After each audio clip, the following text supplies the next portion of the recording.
अस्सलामुअलैकुम जी। तो आज हम बात करने वाले हैं कि वो क्या क्राइटेरिया है जिससे जो है ना हम किसी को लेबल कर सकते हैं कि वो मेंटली इल है या फिर उसमें प्रेजेंस है किसी भी मेंटल डिसऑर्डर की। तो काफ़ी लोग जो है ना इस सवाल के जवाब को जानना चाहते हैं। और जनरली क्या होता है कि ऐसा ऐसा पर्सन जो जो है जो पॉपुलर बिलीफ या पॉपुलर कस्टम्स या पॉपुलर ट्रेडिशंस से जो है थोड़ा सा डिविएट होता है, तो लोग जो है उसे मेंटली इल या फिर उसे कह देते हैं कि तुम जो है ना मैंने तो लगता तो हिलिया, जैसे पंजाबी में हम कहते हैं। तो एक्चुअली कोई भी पर्सन ज़रा सा डिफरेंट हो, लोग जो है उसे स्टिग्मेटाइज़ कर देते हैं या फिर उसे ये लेबल दे देते हैं मेंटली इल होने का। लेकिन ऐसा नहीं है, क्योंकि साइकोलॉजिस्ट और जो मेंटल हेल्थ क्लिनिशियंस हैं उनके पास एक बाकायदा क्राइटेरिया है जिससे वो किसी भी पर्सन को जो है वो मेंटली इल लेबल करते हैं।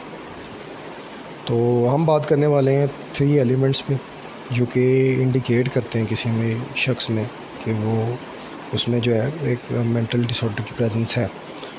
तो इसमें 3 एलिमेंट्स हैं: डिस्ट्रेस, इम्पेयरमेंट और रिस्क ऑफ हार्म। सबसे पहले बात करेंगे डिस्ट्रेस की। डिस्ट्रेस क्या होता है? डिस्ट्रेस एक्चुअली होता है कि सफ़रिंग कह लें या फिर इसे एंग्विश कह लें। हर इंसान जो है अपनी ज़िंदगी में किसी पॉइंट पर जो है ना वो सफ़र करता है, बिकॉज़ वो फेस करता है कुछ ट्रबलसम सिचुएशन से। तो डिस्ट्रेस जो है हमारी लाइफ का एक इंटीग्रल पार्ट है। तो क्या डिस्ट्रेस जो है ये अब नॉर्मेलिटी की निशानी है? ऐसा नहीं है, क्योंकि डिस्ट्रेस इन इटसेल्फ जो है वो अब नॉर्मल नहीं होती, क्योंकि in fact it is normal. हर इंसान जो है डिस्ट्रेस फेस करता है जब भी वो किसी ट्रबल्ड सिचुएशन में अपने आप को देखता है। तो डिस्ट्रेस इन इटसेल्फ जो है ना अब नॉर्मल नहीं है। लेकिन एक्चुअली इसमें क्या देखा जाता है कि आया उस डिस्ट्रेस की डिग्री कितनी है, सवेयर है या मिनिमल है। और फिर उस सिचुएशन को देखा जाता है जिसमें डिस्ट्रेस अकर हो रही होती है। क्योंकि होता ये है कि जो शख्स जो है मेंटली इल होता है उसकी जो डिस्ट्रेस होती है वो सिचुएशन के बिल्कुल बरक्स होती है। और फिर जो शख्स मेंटली इल होता है वो एक एवरेज पर्सन से ज़्यादा डिस्ट्रेस फील करता है। फॉर एग्ज़ाम्पल, अगर आपका एक दोस्त है जो रिसेंटली किसी भी आप कह लें किसी भी एक ट्रबल्ड सिचुएशन से गुज़र रहा है, वो अपने दोस्तों को जो है मैसेजेस का रिप्लाई नहीं दे रहा, और हो सकता है 10-15 दिन हो गए हैं वो घर से बाहर भी नहीं निकल रहा वो, और ना ही उसमें कोई एनर्जी है बिल्कुल किसी दोस्त से मीटअप करने के लिए या किसी भी सोशल गैदरिंग में जाने के लिए। तो जो एक मेंटली इल पर्सन होता है वो डिस्ट्रेस ज़्यादा फ़ील करता है बनिस्बत एक एवरेज पर्सन के। लेकिन डिस्ट्रेस जो है जैसा कि मैंने अर्लियर कहा कि डिस्ट्रेस इन इटसेल्फ जो है वो कोई एबनॉर्मल चीज़ नहीं है। तो एक्चुअली जो होता ये है कि इसमें डिग्री देखी जाती है डिस्ट्रेस की, और फिर सिचुएशन देखी जाती है जिसमें डिस्ट्रेस अकर हो रही होती है। लेकिन हाँ, ऐसा भी हो सकता है कि कोई भी शख्स मेंटली इल हो सकता है लेकिन उसे डिस्ट्रेस ना हो, ऐसा भी केस हो सकता है। फॉर एग्ज़ाम्पल, ये जो ड्रग अब्यूज़र्स हैं, जो ड्रग एडिक्ट्स हैं, फॉर एग्ज़ाम्पल हीरोइन जो इस्तेमाल करते हैं या कोकीन इस्तेमाल करते हैं, ये लोग जो है ना डिस्ट्रेस फ़ील नहीं करते अपनी सब्सटेंस यूज़ पे।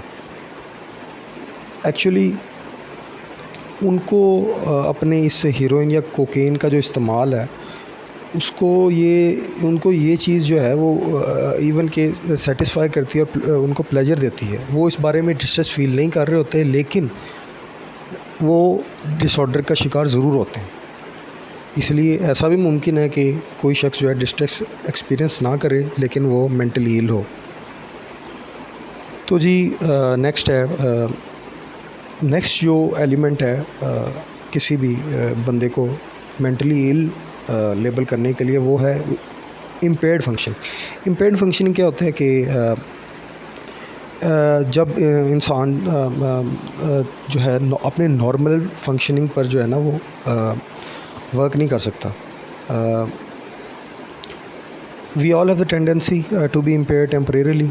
जब हम कोई भी किसी भी डिफ़िकल्ट सिचुएशन से गुज़रते हैं और we may lack the energy और we may lack the motivation to carry out even basic tasks.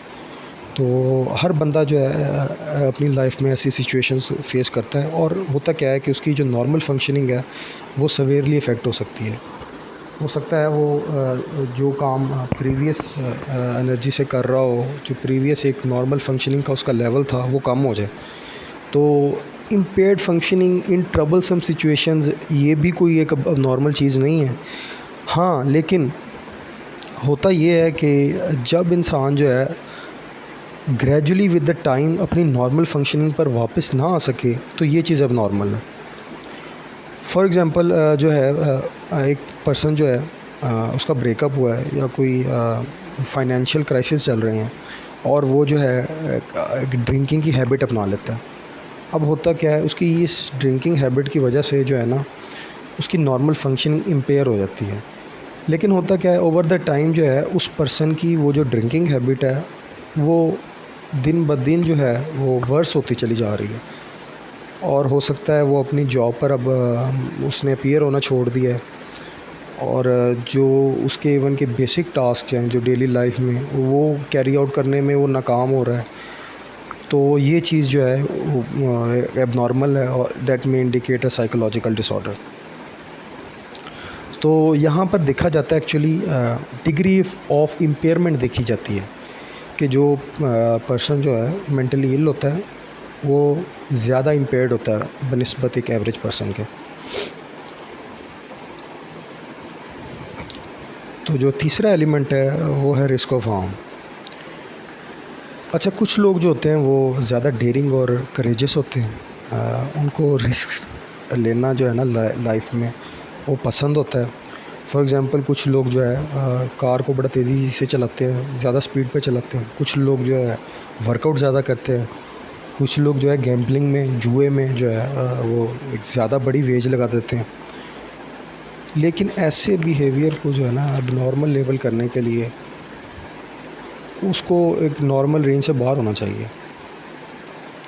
For example अगर ये बिहेवियर जो है कोई जानी या माली नुकसान जो है ना कर रहा है, तो फिर इसे आप जो है ना अब नॉर्मल लेवल कर देंगे। फॉर एग्ज़ाम्पल एक बंदा जो है शराब पीकर इतनी तेज़ी से कार चला रहा है कि अब उसकी जो लाइफ जो है वो एक थ्रेटनिंग सिचुएशन है, तो इसे हम कहेंगे अब नॉर्मल। जबकि एक या फिर कोई ऑडिटरी हेलुसिनेशन की अगर बात करें, अगर ऑडिटरी हेलुसिनेशन जो हैं इंसान को जो है किसी पर्सन को हार्म करने पर मजबूर कर रही हैं, तो ये चीज़ जो है अब हो सकता है कि कोई माली या जानी नुकसान का बायस बन जाए। तो इसलिए हम इस जो है ना बिहेवियर को अब नॉर्मल लेबल कर देंगे। तो आखिर में ये आता है कि ये जो 3 एलिमेंट्स हैं साइकोलॉजिकल डिसऑर्डर को जो इंडिकेट करते हैं,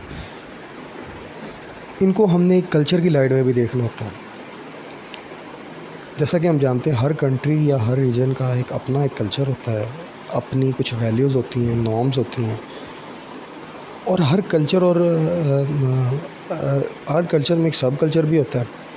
तो हर कल्चर का एक अपना व्यू होता है मेंटल हेल्थ के बारे में, और होता ये है कि एक कल्चर में जो चीज़ एबनॉर्मल है, हो सकता है वो दूसरे कल्चर में वो चीज़ नॉर्मल हो। फॉर एग्ज़ाम्पल होता क्या है कि अब आप देखते हैं कि जो एशियन फैमिलीज़ हैं वो सेल्फ़ कंट्रोल को बड़ा वैल्यू करते हैं, सेल्फ़ डिसिप्लिन को बड़ा वैल्यू करते हैं। तो अगर एशियन फैमिलीज़ में जो बच्चे हैं वो एग्रेशन शो करने लग जाएं, तो एक्चुअली पेरेंट्स जो हैं उनको बड़ी टेंशन होने शुरू हो जाती है इस बारे में कि आया हमारा बच्चा एबनॉर्मली बिहेव कर रहा है या नहीं। लेकिन यूरोपियन फैमिलीज़ जो हैं वो इस चीज़ को एक हेल्दी पॉइंट ऑफ व्यू से देखती हैं एग्रेशन को, कि बच्चा जो है ना अपनी फ्रस्ट्रेशन निकालने का जो है ना वो सोर्स या उसका आउटलेट जो है वो एग्रेशन है। तो अब कुछ अफ्रीकन कल्चर्स में एक्चुअली फेशियल स्कारिंग, जिसे वो चेहरे पर जो निशान लगाते हैं वो तलवार या चाकू से, तो अब वो कुछ अफ्रीकन कल्चर्स में ये चीज़ नॉर्मल है। उनको इस बारे में डिस्ट्रेस फील नहीं होता, ना ही उनको इस चीज़ से कोई मसला है, या वो फील करते हैं कि हमारा जो है ना जान इस या कोई हमें इससे नुकसान हो रहा है। लेकिन हमारे कल्चर में ये चीज़ नॉर्मल नहीं है। तो कल्चर एक बड़ा एक इम्पॉर्टेंट रोल प्ले करता है एबनॉर्मेलिटी को हाईलाइट करने में, कि क्या चीज़ नॉर्मल है या क्या चीज़ नॉर्मल नहीं है। अब जो कल्चरल जो व्यूज़ हैं मेंटल हेल्थ के बारे में वो रिजिड नहीं होती। Actually culture with the time evolve करता है, कल्चरल वैल्यूज़ भी इवॉल्व करती हैं। तो हो सकता है जो मेंटल हेल्थ का हमारा व्यू है वो भी विद द टाइम जो है इवॉल्व होना शुरू हो जाए। फॉर एग्ज़ाम्पल अभी 1973 से पहले यूएसए और यूरोपियन कंट्रीज़ में जो है ना होमोसेक्सुअलिटी को एक साइकोलॉजिकल डिसऑर्डर करार दिया गया था। और डीएसएम के जो पहले फर्स्ट और सेकंड जो एडिशन था डीएसएम का, उसमें भी होमोसेक्सुअलिटी को जो है ना एक साइकोलॉजिकल डिसऑर्डर के तौर पर लेबल किया गया था। मगर हुआ क्या, with the rise of LGBT और वो होमोसेक्सुअल जो राइट्स की जो मूवमेंट्स चली यूरोप में और यूएसए में, इस वजह से जो है ना उन्होंने प्रेशराइज़ किया एपीए को, और होमोसेक्सुअलिटी को साइकोलॉजिकल डिसऑर्डर्स की लिस्ट से निकाल दिया गया। तो ये चीज़ बड़ी इम्पॉर्टेंट चीज़ है कि जो कल्चर है वो बड़ा एक अहम किरदार अदा करता है in the determination of abnormality. Thank you.